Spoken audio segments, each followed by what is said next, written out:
Hey everybody, welcome to our second video of the week. The first one, of course, I apologize for the poor quality of the video, but I think it does a good job covering our main points, reinforcing our main points, and then maybe extending them a little bit, like into the ideas about why we incarcerate, what we hope to gain from the prison system or the detention philosophy.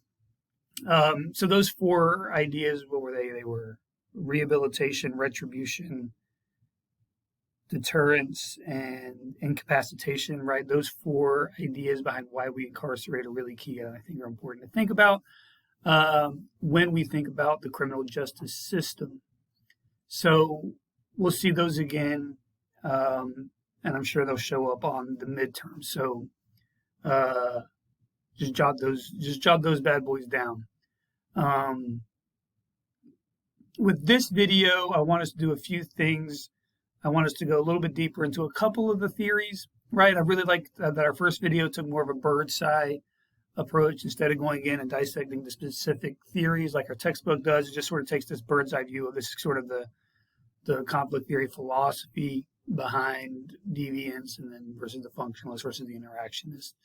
So, and I also like the video that the video made clear that what we as sociologists or in a sociology classroom, what we're interested in isn't so much the act itself, but in how people react to the act itself, right? The reaction is how you know something is deviant.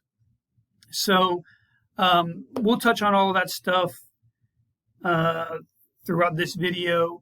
I also want to go over, again, remind you about our midterm next week, and also get a chance to get some feedback on how you feel about the idea of doing a sort of a watch party for one of these documentaries that I would love to offer you extra credit for watching, but rather than just have you watch it and then write a little reflection page, I'd actually rather us be able to discuss it in a more substantive way. So we're gonna see how that works.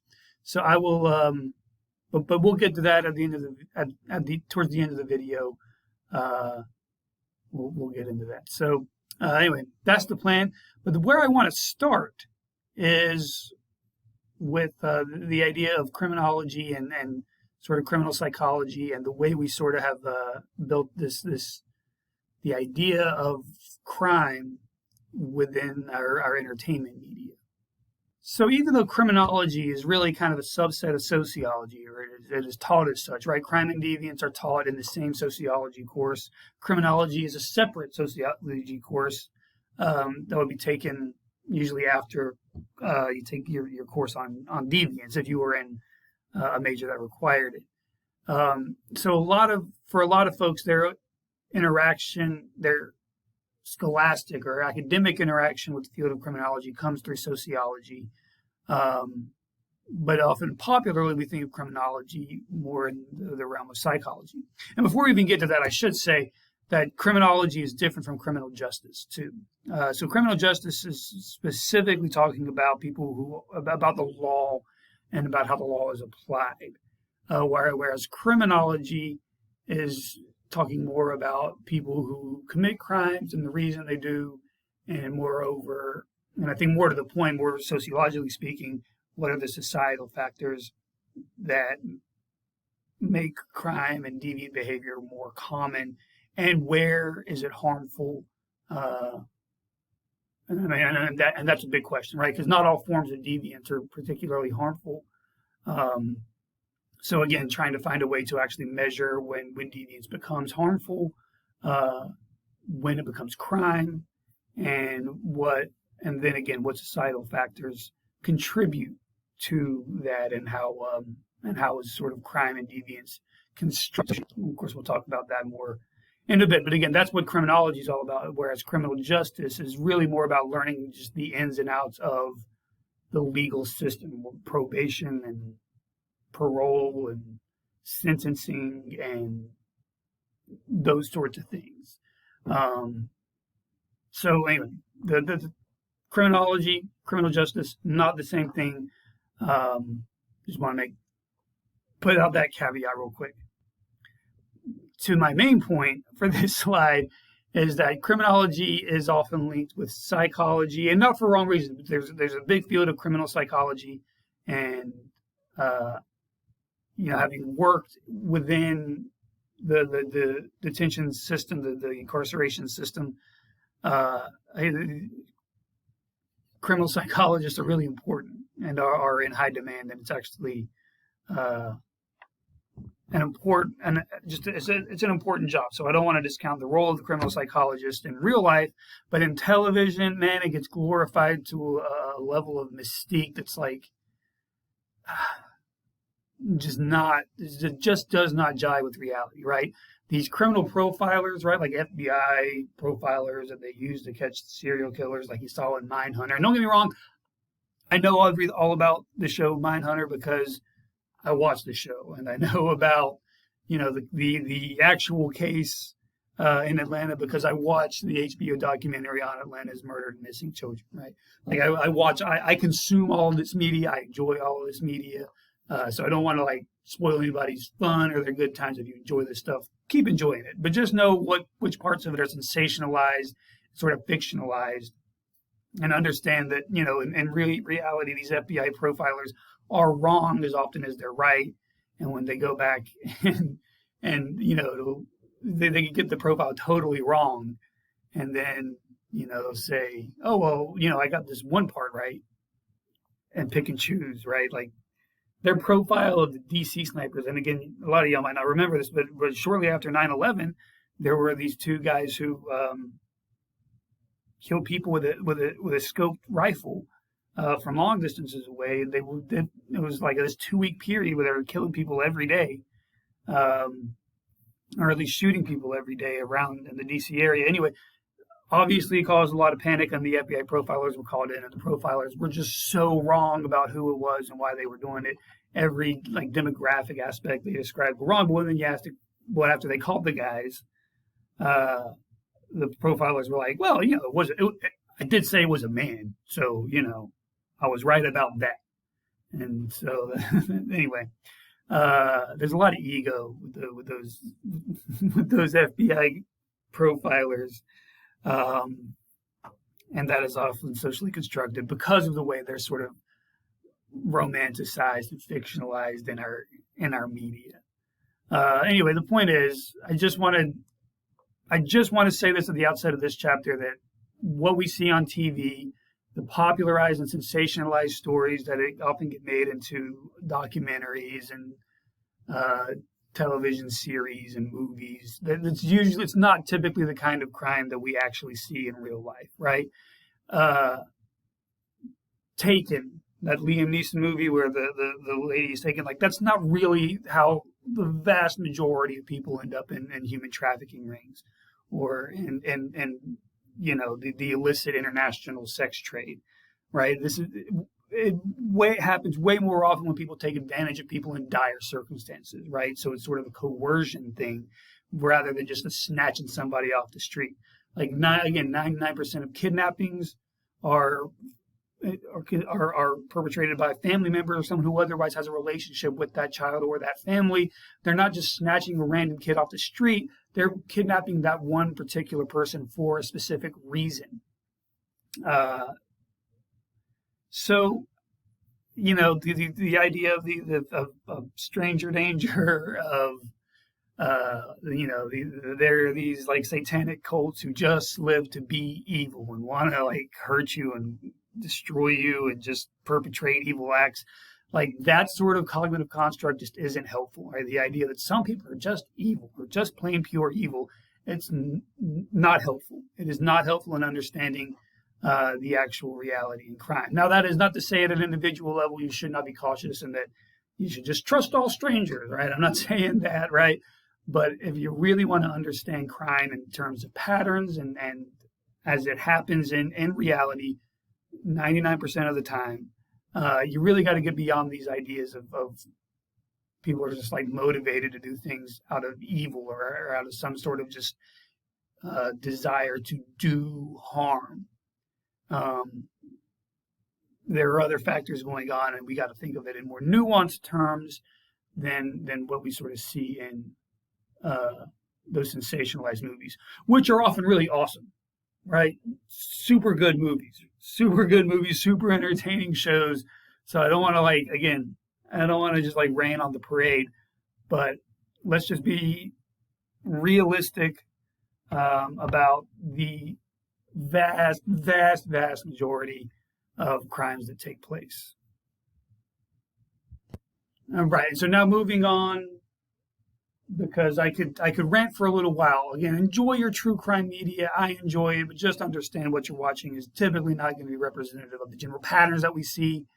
But that doesn't mean you should stop watching the ID Network or stop listening to your true crime podcast. I'm not going to stop, but just reality check it. All right, that's all I ask. Anyway, so let's talk more specifically about deviance and try to sort of make crime and deviance sort of distinct ideas in our mind, right? And I think this makes good intuitive sense when we think about it a little bit, right? Deviance is any behavior that violates any norm, but we have different levels of norms, right? We have folkways and mores, which we talked about back in our chapter on culture. And so there are sort of informal norms or informal sanctions that come from violating folkways, and what happens when you violate a more, or these formal norms are more formal sanctions. They're more regimented, more codified. You know, they're written down somewhere typically. Crimes is an act which violates a specific type of more, and that is, again, one that has been codified by the state, right? So we can't really talk about crime without talking about your governing body, right? Because that's how something actually becomes formally against the law. You can do all sorts of deviant and immoral and acts that are wrong that won't get you arrested and won't get you put in jail, but that you might receive some sort of sanctions for outside of the law. But until it's actually codified by a governing body as something that's against the law, you can't be arrested for it, right? So you can't talk about crime, you can't talk about the law without talking about the state. And by that I mean I should probably put the state in like the capital S state, like this idea of the institution of the state. Anyway, let's look at this little Venn diagram. Woo. So this isn't in any way exact, of course, but I mean, just think of there's a whole world of deviant behavior that is not criminal, and there are some things that are criminal but aren't necessarily deviant. And of course, this little sliver also represents the relativity of deviance, right? Depending on the place and the time that you're doing the act, it may or may not be deviant, but it could be criminal always, right? Like underage drinking and smoking pot are always illegal, always against the law. That's always criminal behavior. But depending on the situation that you're in and the people who you're around, they may be very normal acts, right? So traffic laws are another good example of things that can often be criminal, but not necessarily deviant, right? It's the law says that you always have to use your turn signal when you're making a turn or changing lanes. But if there are no cars around, it's probably not a real deviant act to not use your turn signal. You could going just 5 miles an hour over the speed limit, not deviant. Going 30 miles over the speed limit, deviant. But both of those are technically criminal, right? They are technically codified and against the law. So I'll ask the question now, if you can think of anything else that's sort of criminal but not deviant. And again, it'll probably depend on the situation. It could very much depend on the situation that you're in. And that illustrates this idea that deviance is relative. Now, any violation of a norm comes with certain consequences, comes with sanctions, negative consequences, I should say. And these can be formal or informal, right? So when we talk about formal and informal norms, we really think of it in terms of the response to violating that norm. So formal sanctions come when you violate one of these mores or a formal norm, something that's kind of codified. You know what'll happen, right? It's written down. You can go and you can look it up, and you can say whether it's the law or your governing body, or whether it's like a rule of your workplace or your school. It's written down. you can look at some kind of document and say, this is what they say will happen if you do this. Again, there's nothing illegal about cheating or plagiarizing. Actually, there are some laws against plagiarism, but academic dishonesty in general is not illegal, but it is against the rules, and there are formal sanctions that can be applied if you do violate those rules. Same with like workplace policies. There's nothing illegal about being late to work all the time. But if you are late to work all the time, there may be some formal sanctions that come from your employer. Those things. Now, informal sanctions come from the violation of mores, or these informal norms or informal sanctions. Or they're not written. They're usually kind of subtle, and might even just come in the form of confusion or general awkwardness. And these are the norms that we want to violate in our Deviance assignment. So we'll take a minute now to talk about our Deviance assignment that's due in a couple of weeks, or a few weeks, due March 22nd, where I want you to violate a norm. But I want you to violate a folkway. I want you to violate a very harmless kind of norm. Sit in the back seat of the car when you're the only passenger and it's someone that you know, right? You get in the car with your mom and just jump in the back seat instead of the front seat and see how she reacts, right? She's going to think it's strange. It's nothing illegal if you're not really causing any harm. But she might look at you funny. We'll see, right? What I want to know is, again, I want to know about how people react to the action. I want to know what you do. But then really what we're interested in is how people enforce these informal, unwritten rules. And they enforce it not on purpose, not intentionally, or they might tell you, don't do that. Don't do that. It makes me uncomfortable, right? Anyway, we'll see what happens. But that's what we're looking for in our Deviance assignment. I want you to violate an informal norm, a folkway, something harmless, and I want to see what those informal sanctions are. How do people maintain and enforce those informal norms? If you read and I hope you do, read the entire Deviance assignment, I put in some warnings. Please don't do anything that's going to cause too much anger or embarrassment. Don't get yourself punched in the face. Certainly don't violate any laws. Don't get yourself in any kind of trouble and get any formal sanctions. And again, we also have to be careful in the age of COVID that we're not doing anything that violates those sorts of norms that are evolving, or that revolve around our current rules of the pandemic, right? Don't get me in trouble, right? If my boss finds that or thinks that I'm like sending my students out into crowded public places just for a school assignment, dude, I'm gonna get in a lot of trouble. I am not. I am telling you, there are all sorts of norms you can violate right in your own home or from a safe social distance. If it's questionable, don't do it, right? If you can't think of anything, email me. We'll throw some ideas around. I'd be happy to do that. So don't get yourself in trouble. Don't get me in trouble.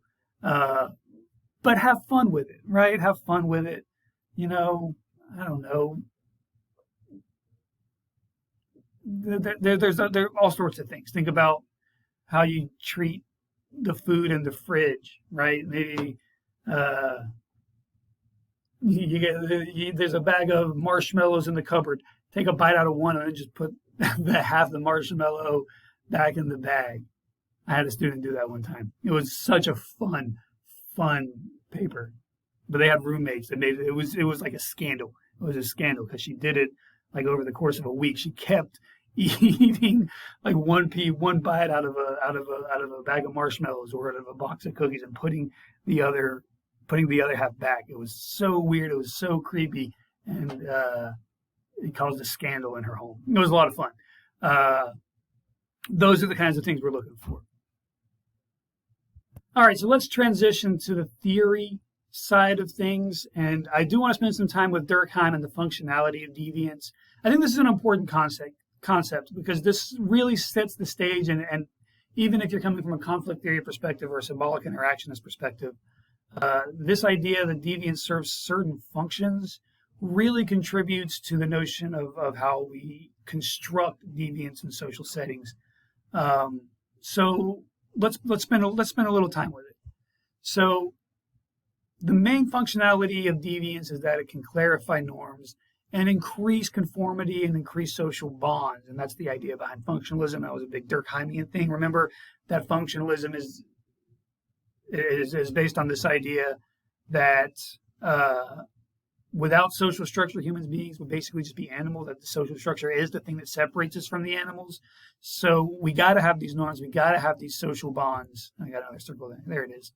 And we have to define what is and is not acceptable behavior within our community. And by establishing those boundaries, we can actually sort of conform to the social norms of our community. We can be a part of our community. We can be a full active participant in this sort of in the institution of the community. But we won't know what is and is not acceptable until people do the act that is actually deemed unacceptable, right? Even in the most extreme case of like murder, taking somebody's life, obviously that's going to generally, where's my term here? Shocking the collective conscience, right? That is the collective conscience. We know something is deviant. We know something is out of bounds when, as a group, as a community, we are just sort of shocked by this act and taken aback. And often that translates into something becoming formally outlawed, right? But then we also have certain exceptions based on much milder reactions. So I'll go to that example of killing or murder, right? Murder shocks the collective conscience. It's a bad thing. Everybody hates murder. But what about killing in self-defense, right? That kind of act doesn't really shock the collective conscience. Maybe the reason that someone felt the need that they had to defend themselves using lethal force, maybe then the person who was killed is actually the one who shocked our collective conscience, in which case our reaction to that killing is a lot different, right? So even something that seems as very plain as murder can get murky depending on how we're reacting to it. And so, and this is a point, again, that I think our first video made pretty clear and got across pretty well, but it's the reaction is how you know an act is deviant. And it also lets you know how deviant the act is. If it results in strong emotional reactions of anger, of sincere like hurt, then you're going up in levels of deviance and approaching these formalized or criminalized behaviors. But the reaction is what is key. And the reactions to the deviant act are also what can bring people together, right? Crimes and scandals can bring people together, make people more alert to the values they share. But it can also be a little bit divisive. So let's look at a couple of examples. And I warn you that this next slide is full of terrible language. But we're going to talk about something called the Westboro Baptist Church. And I'll probably ask you now if you've ever heard of the Westboro Baptist Church, because it's been a few years since they were relevant. The leader of the church has died, and they weren't really very effective at recruiting new members. So the church has really faded in prominence. But it was this group who went out of their way to antagonize, and they wanted to draw attention to themselves for being just awful. So if we go back to this slide, you can see the Westboro Baptist Church wanted to operate right on this line. They wanted to go right up to the level of criminality without actually becoming criminality. But they wanted to be as deviant as possible. They wanted to make people mad. To understand the Westboro Baptist Church, you got to understand how just extraordinarily Calvinistic they were, right? And that means that they were really big into the idea of predestination, predetermination, and that there were very few very few of the selected who would be saved and end up, in heaven, for lack of nuanced terminology. So what was so interesting about the Westboro Baptist Church from a sociologist perspective, and particularly from a deviant perspective, is the reaction to what they did revealed kind of where we draw the lines, all of us together, because we all have different lines that we don't want you to cross. So again, just saying thank God for cancer is plenty, right? And just saying that 9/11 happened because the United States was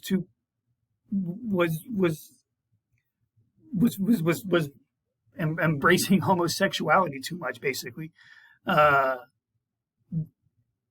That was enough. But again, you actually had some pretty prominent evangelical voices who weren't totally in disagreement with that sentiment, right? So that wasn't enough. They wanted to do everything they could, and what really got their universal condemnation was when they started protesting soldiers' funerals. But they protested funerals all the time. Like the first thing they did, where they became prominent, and I mentioned this in the little intro to our week, was they protested the funeral of Matthew Shepard, who was who was a victim of gay bashing and sort of one of the first really popularized victims of gay bashing, and something that brought that sort of phenomenon to the fore. But they protested that funeral, and of course there were plenty of people, not that really shocked most people, but there were plenty of people for whom they were like, yeah, no, right on, because people are just terrible. But it wasn't until, and they protested victims or funerals of cancer victims, right? Again, this is just like saying that, God brought the cancer because of your sins. Really extreme positions that most people aren't on board with. But again, you could still find some people who were there. They had to go as far out of the way as they could. And really, it was when they started protesting soldiers' funerals where they actually earned that universal condemnation. But this lady, Shirley, is the daughter of the leader of the church, and she sort of became the de facto leader as Fred aged. But again, this is very patriarchally organized church. So of course she can never be the actual leader of the church because she's not a man. But she sort of became the informal leader, the de facto leader, because she was a lawyer and she couldn't be the minister. So she went to law school, and so she knows the laws. And I love this picture because it shows how they go right up to the line of legality. They always get their permits. They always make sure that what they're doing is within the boundaries of the law, but they want to push that envelope as far as they can. They wanted to push those boundaries as much as they could to get as much attention and negative attention as they could. But again, what's most interesting is that their action revealed what was truly sacred in American culture, and the idea of desecrating the blood sacrifice of American soldiers was where I think the line was finally drawn. With nobody was on board with that. Absolutely nobody. They finally were.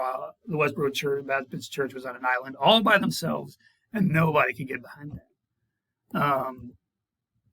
And then I also just enjoy this picture. This is Shirley's daughter, who I don't know. I just think the church is fascinating. She actually left the church as soon as she turned 18. You can sort of see that she's just kind of going through the motions. I don't know. She's not really into it. Pretty normal, typical teenager, right? Which was kind of the most interesting thing about this group, is just how normal they all were. They're doctors and nurses and lawyers, and they're going to work and going about their job. A lot of the women in the church were nurses, and it's not like they were not saving people's life because they were sinners. It's like, they're going to hell anyway. If I say they're alive now or later, it's all the same. It was they consumed popular media, right? The Vote for Pedro shirt was a popular. Napoleon Dynamite was a popular movie back in this time. It's just, they're just such an interesting group. But again, they themselves are not what I'm interested in as much as the reaction to what they did. Well, that's what's really fascinating from the sociological perspective. So if the Westboro Baptist Church let me get this right. So if the Westboro Baptist Church found something that we all considered sacred, right? The entire nation could come together and say, no, dishonoring the sacrifice of American soldiers is not okay. That is sacred. We can all come together and honor fallen soldiers and condemn the people who desecrate the memory of our fallen soldiers. So if we have some deviance, it really shows how we can. So that shows how a deviant act can really bring people together. Here's a deviant act that certainly shows how the reactions can pull people apart. So reactions to deviance let us know what values we share and who we share values with. And again, I don't want to get into the politics of the act itself and what you feel about the act itself. This is part of conducting value-free sociology, right? Do your best, whatever reaction you have to seeing this image, get rid of it, get rid of the emotional reaction, and just look at the reaction of society in general. And you can certainly see there were people profiting off both sides of the reaction, right? You had, who was it? Hank Williams Jr. wrote a song that made millions of dollars off condemning this side. There were some other country songs that came out where people made a lot of money off the reaction to this act. And then, of course, Nike profited on the other side, right? Nike put Kaepernick on T-shirts and, again, launched a very successful marketing campaign among the people who rallied around and supported Colin Kaepernick. So there's also just an interesting anecdote about how anything can be monetized in our society. But more importantly, for our purposes and for the purposes of studying deviance, a deviant act can reinforce social bonds and it lets us know who you share values with, and that can bring people together, or it can let you know how far apart you are in some ways in terms of values from other folks, right? So, I can't think of a single act in modern history that showed the sort of divisions within our country more viscerally than this one act. Just fascinating from a sociological perspective. Again, I don't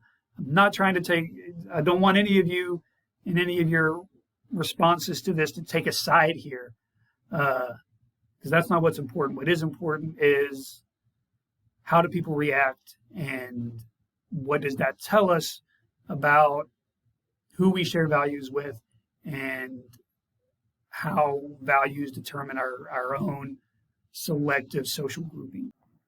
So I had to cut that recording off because I went on for way too long after that. So you're going to see more slides in the PowerPoint than are actually shown in the video. But that's okay. I think everything that we needed to cover, for the midterm purposes, that we already did. The back half of it was all just me kind of rambling because I'm a nerd about sociology, and deviance is one of my favorite topics to talk about. I ran a little wild. So anyway, I cut it off, and I think hopefully I've cut it off this time without ruining the entire video. All right. The last things that I do want to make sure I mention, last two things. One, reminder about the deviance assignment. Review the assignment details. Let me know what questions you have, or if you have trouble coming up with any ideas. Again, I warn you, don't get anybody too mad at you. Don't cause any undue stress on anybody.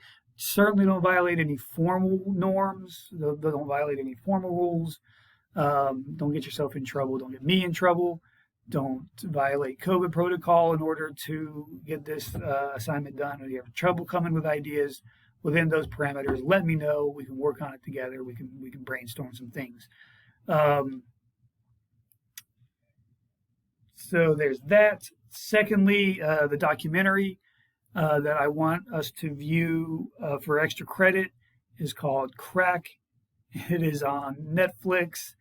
And Netflix does allow a once per semester per documentary viewing for educational purposes. So I'm not violating any laws. Even if you don't have Netflix, if we find the right time, then we can get a group of us together. We can watch it all together on Collaborate Ultra, perfectly within the law, not violating any norms. And I just think it's helpful because when I was looking at this documentary and wanting to make it available as an extra credit opportunity, I worried that I would have students to just watch the first 15 minutes of it, and that would give them enough to write a reflection, and they would write their half a page and then, be done with it. And if you did that with this particular documentary, I feel like it would actually be anti-productive because it would give you the wrong idea, because they paint an image of this sort of inner city in the 80s that needs to be contextualized in the rest of with the rest of the documentary, and also probably contextualized through some discussion as well. So I have this idea that we can watch this documentary together if we can find the time and if there's enough interest. Obviously, I can't require it. I'm not requiring it. And if you're not interested, please say so within the question. Of course, Edpuzzle makes me pick a right and wrong answer when I do multiple choice stuff. So, however that breaks down, don't worry about that part of it.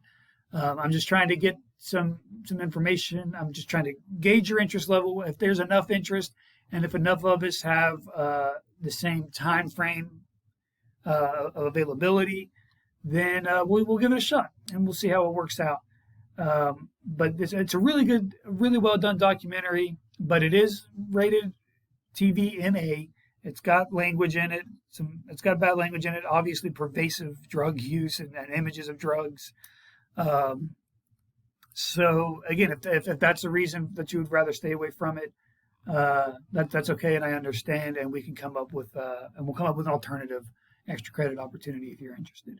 So, yeah, let me know if you're interested, and let me know what times. I'll give a list of times where I would be available, and these are general times, like late afternoons are usually fairly open for me. So you're going to see like times if you got any availability any day of the week between like 3 and 5. That's kind of what we're looking for. And if enough of us have that kind of availability on the same day of the week, then we'll give it a shot. And we'll see how it goes. But again, please don't feel like I'm going to be disappointed or anything or hold it against you in any way if you're just not interested. Because if I was in your case, in your shoes, I probably wouldn't be that interested in spending my afternoon with my classmates and instructor watching a documentary. I probably wouldn't really be that interested in it. I might not.